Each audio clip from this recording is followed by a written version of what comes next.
we go to the next question, please? The next question we're going to ask you, audience, is what is your biggest communications challenge?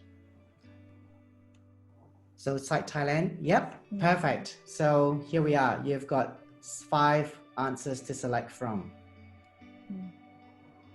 I think more often than not, you know, communicators, one of their key concern is, right, will my news be interesting enough to be covered? You know, how do editors and writers prioritize what is the right pitch, you know? And I think we're going to delve into that a little bit later, because that is talk about relationships and building of relationships. I don't think people need to worry about, you know, oh God, I forgot to build relationship because I was so busy prior to COVID. I think right now it's never too late to start. So do we have some answers for this question at the moment? Site Thailand team? Great. Uncertainty around appropriate content in this crisis. And we, audience, we will guarantee we will help you with that. So right now we're gonna go into what we call building communication strategy. And I don't think it's a one-on-one, so don't worry for those who are really experienced in communication, but no matter what, we are here to help you. Felicity, I would like you to take a lead on this. Can you share with us some of your multi-phase communication strategies that has worked since COVID-19? Yes, absolutely. So what I'd like to do is share with you a strategic little framework that I've been developing and have already applied to a number of clients in the space. And I'm going to talk about it generally, obviously, because everyone is a little bit different. But one of the things that I realized very early on was instantly we went into this confusion period of not only uncertainty, but also conflicting priorities. And I think we saw in the survey just gone there that there's a conflict between senior management and sales. And as a communicator, you often get stuck in the middle. And for all those people who get stuck in the middle between management and the sales division, I hear you and I acknowledge you, because that is often where we get stuck. So one of the things that I wanted to consider was not only that, but the overwhelm, and what do we do now and what do we do tomorrow? And in comms, we already think about 6 months and 12 months and 18 months and beyond. What COVID has done is shortened the timeframes in which we can plan and develop a strategy, and that's the big shift. So I think it's really important that we not throw out everything that we used to do, but consider that the way we build our strategy has to be different. So I've come up with 5 areas. The first one is respond. Now, the respond is probably what you've already done. Potentially some companies are already responding at the moment. You're pushing everything from home, you're retrenching people, you're closing the hotels, you're working out what's possible, you're responding to the government policies and procedures. The next one is recover. And many organisations are now 2 months in, really into a recovery period. They're getting a little bit more clarity from government about what's happening. Maybe like in Singapore, you've had a second wave of illnesses, and so you've kind of had to be pulled back again. Recovery looks different in every area. Recovery for a company means, how can we just get some stable ground? You know, what does our database look like? Can we segment it a little bit more so we understand those people who are dramatically impacted and those who aren't? Recovery is looking at what are we doing with the website? Have we updated our messages? Do people know about what's going on? So they're really where we've been. And I think the next phases are really important. Depending on when you come out of recovery, and keep in mind that there's no hard and fast in and out of these phases, they will blur. The next one is really about reimagine. And I think this is the opportunity stuff that we will talk about a little bit later as well, is now when you look around your business and you look at potentially your building full of rooms, what assets can you reimagine a use for? So for example, I know in Sydney, there's a hotel where you can now hire a room out for the day so you can work there and don't have to work at home with all the children. You know, how can you use your spaces differently within the government regulations? Now, that's not just for now to get us through, but also going forward. If we have a slowdown of the tourism market, then what are you going to do to fill those rooms, and how can we market them? The next one is then relationships. So once we reimagine the business and what it could be, and potentially that's rebuilding budgets and marketing around that and messaging, the next one is, who is our relationships with? Do we have the relationships with markets, with media, with industry, with each other to deliver on this reimagined business? And I think that that's a really key part that we don't want to jump over. And then the fifth one is rebuilding. And so that is when we are putting into place the plans of the reimagination. Now, that's a very generic kind of business model style, but if you get to look at your business in these different phases, number one, you will reduce the overwhelm. Number two, you will bring your team with you because you'll be using different people at different times. And thirdly, and most importantly for this discussion, it will frame the communications that you need to deliver at each of those times. The communication I designed for a rebuild is completely different to the communications of a recover. And yet, unless I have my organization's agreement on what phase we're in, you'll never get agreement between sales and management about what the communication should be. So I think that those 5 are really important. I would say them again: respond, recover, reimagine, relationships, and rebuild. All right, let me put down my rebuilding cup.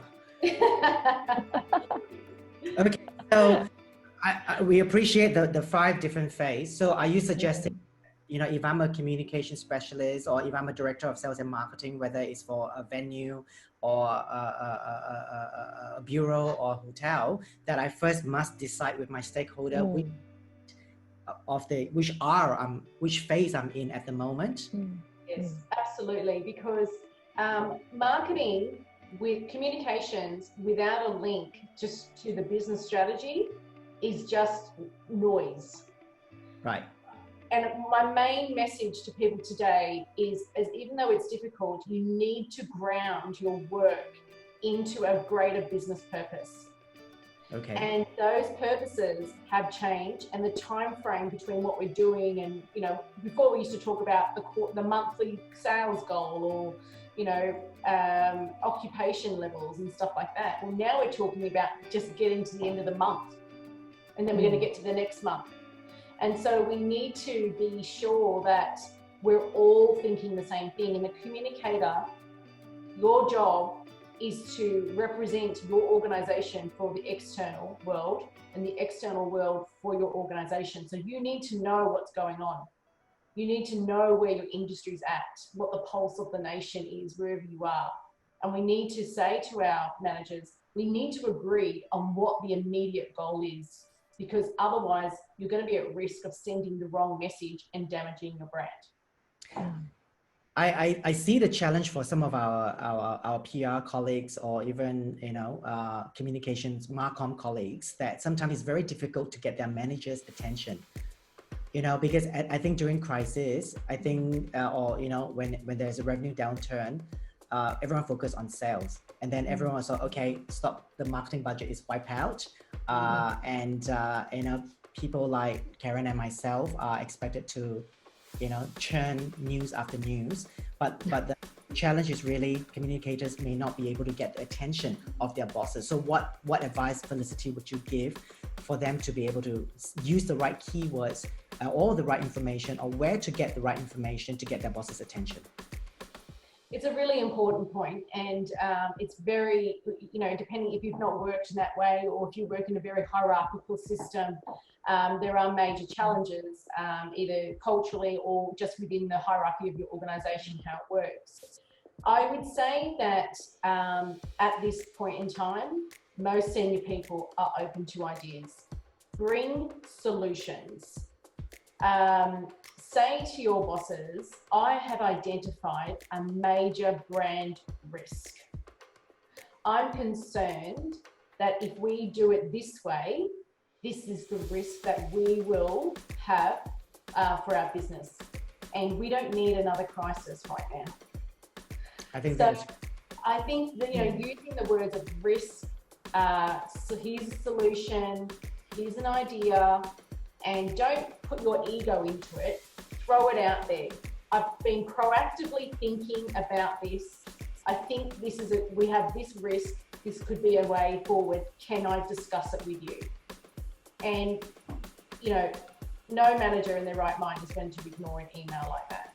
So I think that it could be a way to go. And if it's not you, get the person above you to then take that message forward. But risk and solutions is very important. So how does one balance between, because we all, in business, we have gut feel, right? With children, we have gut feel; with animals, we have gut feel; with business, with the things that we do, we have gut feel. How do you balance the gut feel with the need to be fact-based in this time of uncertainty?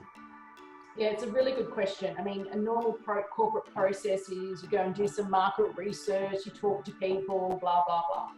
Now we've got, you've got to go to market, right? And a lot of the things that I'm seeing right now is done so quickly, and my concern is that people aren't thinking through the risks involved.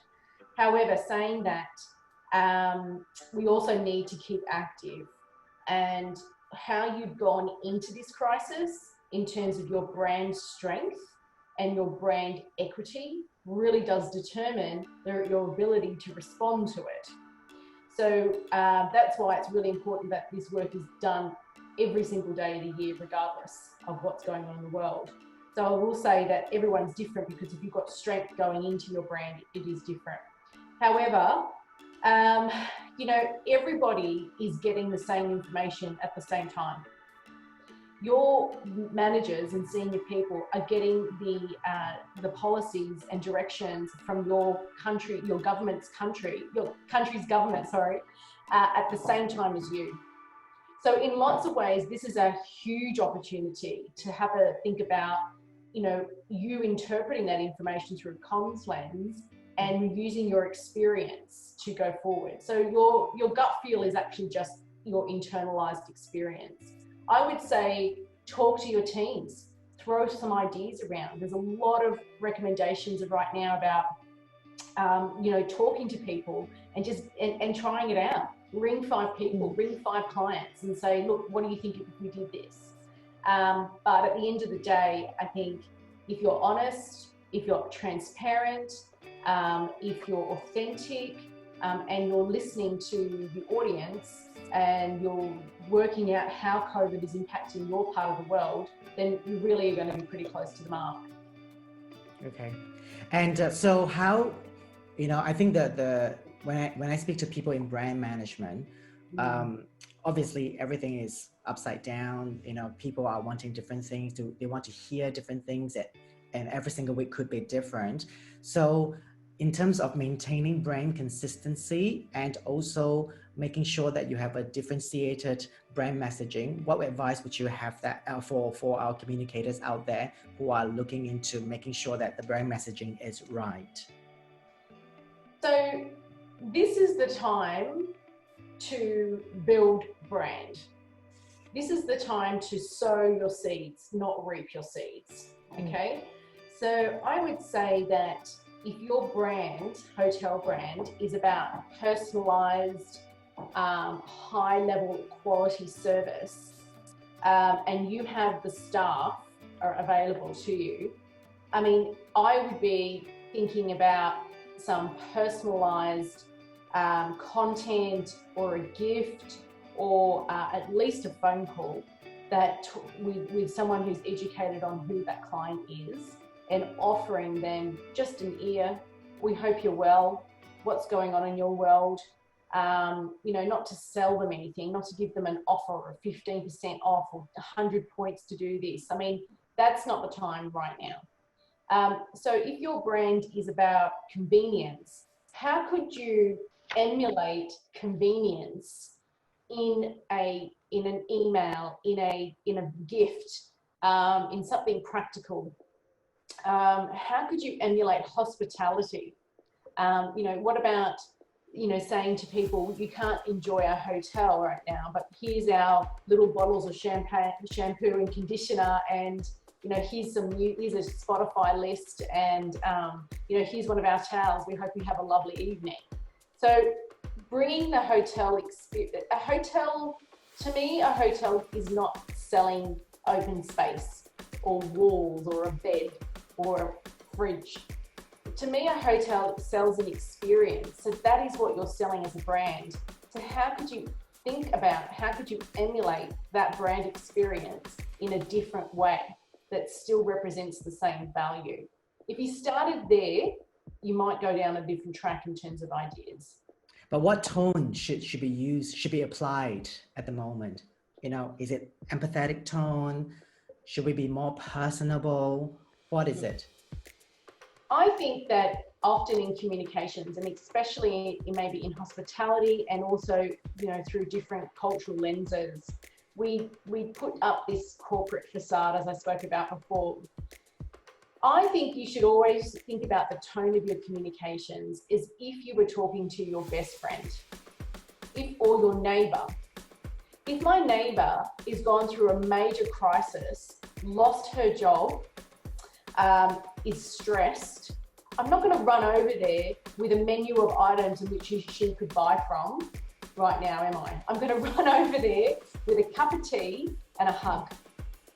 And so we need to bring that humanity. The answer is actually just, what would you do as a human to another human who wasn't your client? Would you care for them? Would you, a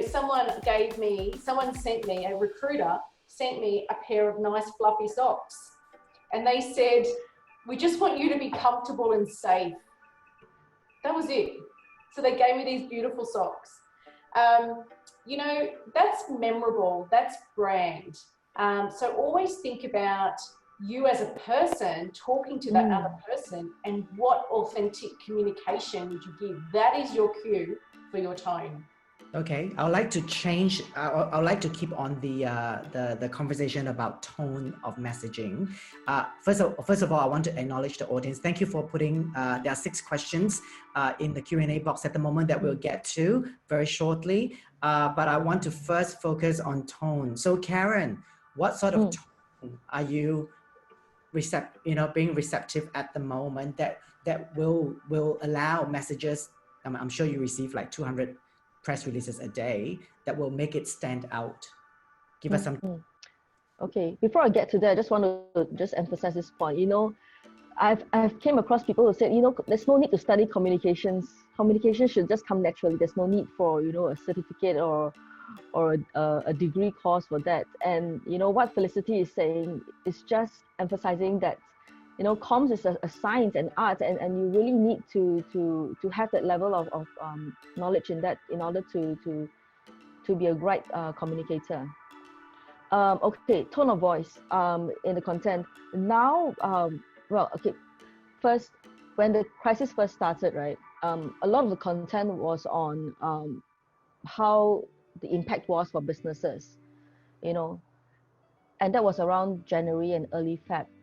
By the time we come towards the end of Feb, it was starting to get so depressing that while we recognize that we need to cover the hard facts that's coming out, we also realize that our audience is going to get burnt out very quickly because it's just depressing. They have to balance their own crisis while listening and realizing that the rest of the world are also suffering. There's that knowledge. We know that businesses are being affected, but there's no need to keep harping on it. So we decided to move on to content that's more inspiring, but that stage has also gone. Okay, so during that stage we looked at new angles. So we did a Women's Leader special for the International Women's Day. We did a feature on sustainable tourism for Earth Day, for example. We looked at how the business event community or even the wider tourism community was doing to help support their stranded staff or the local community, for example. So those inspiring stories are also moved on. Now we're looking at recovery. I know recovery is different across markets, but there is still a chance for you to show that you are moving forward. It could be with, new markets that you're looking at, a diversified business, for example. Anything that signifies moving forward is always welcome. And that also shapes the kind of content we're looking for. That's why I said opinion leadership, and also stories of business resilience. Those are welcome. Yeah. And I think for those who are sort of like, stuck in somewhere, especially, I think the big organizations, they have expertise, they have teams and well-trained teams and professionals they have very clear guidelines. What we worry sometimes about are the SMEs, like myself, or so forth, that traditionally you may not have a brand and marcom line in your P&L or your staff manning. So I could see, as I spoke to more SME owners, they're really struggling with that. So one of the key things that I really for SME I learned, first of all, was to own my narrative. And I think when you stand up and own your narrative, and everyone can do that, doesn't matter whether you're working for a small or big organization, because we have personal branding. So first of all, you have to first acknowledge, you got to own that. Show some vulnerability. If someone would just, yeah, my business is fine, we mostly think, oh, you're going to be lying. You're lying, right? Or in fact, you're going to attract the question, what are you doing to create jobs if your company is doing so well? And the other advice that I would have is actually to make sure that you communicate your intention quickly and clearly. Simply, quickly, and clearly. If there's something that you can't do, if it's something that doesn't sit well, it is okay to say it. Don't be rude. We can all be diplomatic and say, sorry, this doesn't quite work for us. In fact, this worked for us. So we will come back into the, this is where we talk about the relationship building part. And we'll come back a little bit, because earlier Felicity was saying something about database, and we've got Nicole from Australia asking for suppliers communicating to multiple source markets. How important is it to tailor their comms to each market? And do you have any tips for it? Hello, Nicole. Yes, so for suppliers communicating to multiple source markets, yes, it is important to tailor your comms to each market. For example, if you're doing newsletters or EDMs, it doesn't have to be a complete shift. If you had a core message of what you're doing, you could top and tail that with an introduction regarding what's happening specifically in that part of market. And you could also change the language. So, for example, where there's associations, if we're working with not-for-profits, we always use the word organisation. If we're working in business events, we would say businesses or companies. So making sure that those things are aligned, and also image choices. So that is actually a really key part, as well as reframing the heading as well. So sometimes it could be a core message that we would write, but then we would ensure that the top and the tail, or some of the language, the photography, definitely. If you're throwing in, for example, a case study, would be a relevant case study, or a quote from a client that would be relevant to that sector. So I think, definitely amend those messages to be target specific. Okay. And so how important it is to start dissecting the database and understanding what they want? Because often we are all consumers here. It doesn't matter whether we are communication professionals, but how often have we got ads or promos that are not applicable to us? Look, I think that database management is actually going to be really quite difficult going forward.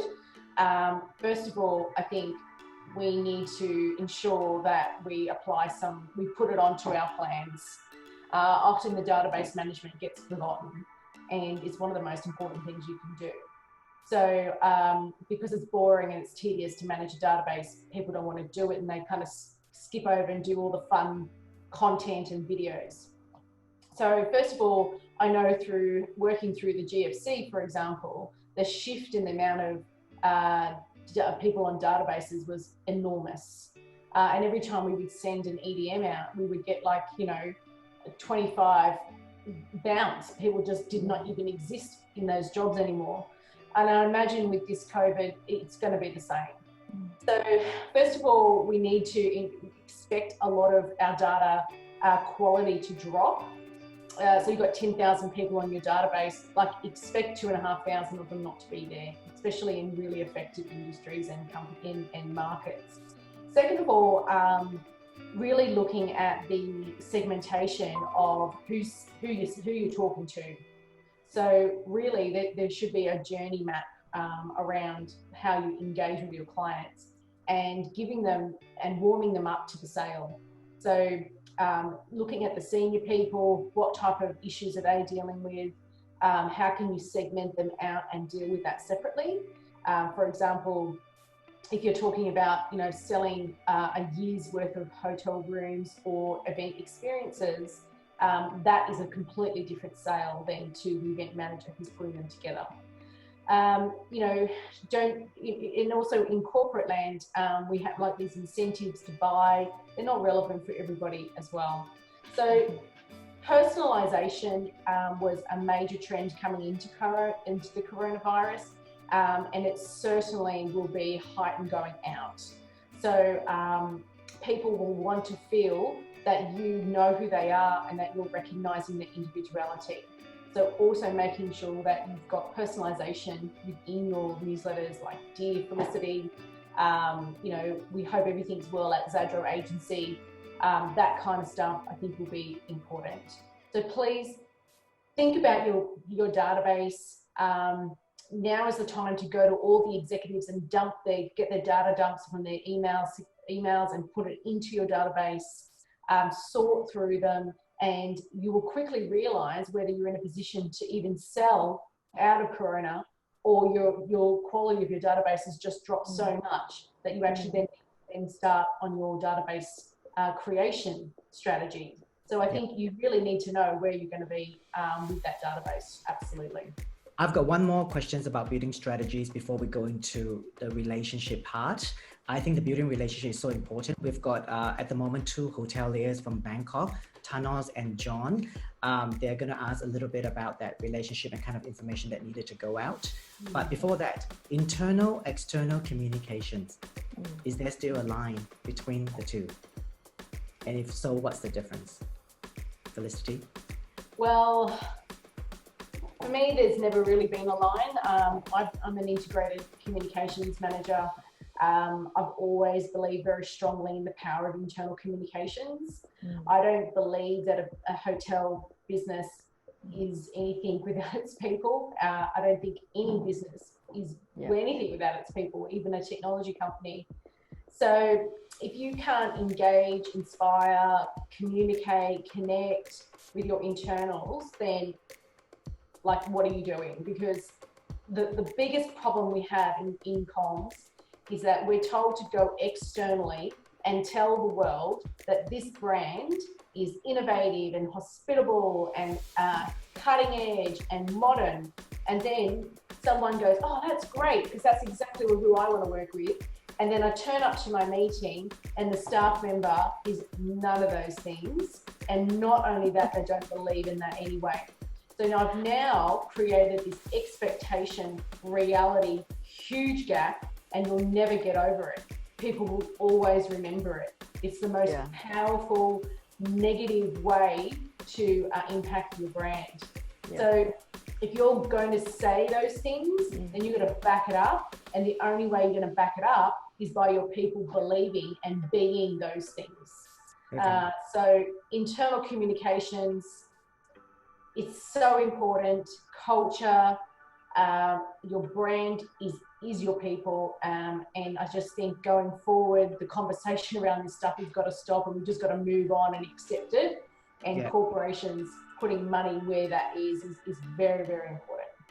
I think some of the is still struggling with the kind of information, if not the depth of information. So for example, question 2 in our Q&A box, we've got John Newts. He works at the beautiful banyan tree in Bangkok. So he asked, his question is, Thailand introduced health and safety certification, SHA, for businesses including hotels and venues to operate in the future. Once we have this, how much detail should we go into communication about the various setup procedures just to make people feel safe? So what are your opinion, ladies, from both sides? Maybe I can go first. At this point, a lot of the content that we are getting here at the newsroom are about the health and safety certifications. In a recent webinar that I did with some event planners, the health and safety aspect came up to be one of the biggest topic during that hour-long session. And I think as people start to think of resuming travel, resume events, health and safety will become a top priority. At this point, I think it's necessary to talk about it, not just external facing procedures, but also what procedures are in place to protect your own staff from the contact that they're going to get from the outside world. Because again, like what Felicity said, you can't just focus on the outside and you neglect your inside, because in this current society with social media, if you're not treating your people right, you're not taking care of them, things are going to go out and you can't stop it from happening. So the message is still important, and I think we will continue to hear about it for the next few months, and also as health and safety agencies start to innovate and come up with new procedures, we will also be hearing more of new processes being brought into the tourism and events businesses. Okay, great point. I think from some of the sessions or brainstorming that I've done part of certain task force that's happening around the region, we have identified methods in terms of communicating. Because I think when it comes to health and safety standards, every country is slightly different. Yeah. Almost like a brochure. We don't really need to throw a whole brochure to someone. Perhaps we need to dissect our audience into two: the experienced traveler and the inexperienced traveler. I think the experienced traveler will not really drill down to the nitty-gritty of what brand of sanitizer that you're actually using at the moment. Whereas an inexperienced traveler, particularly this is useful information for bureaus and DMOs out there, then they might need more information. So you can still have that library of information, and then whether you use AI technology to do a bit of a Q&A or most frequently asked question page on your website. But I think no matter what, as businesses, the most important thing to communicate, and your audience need to know whether you are open for business or not.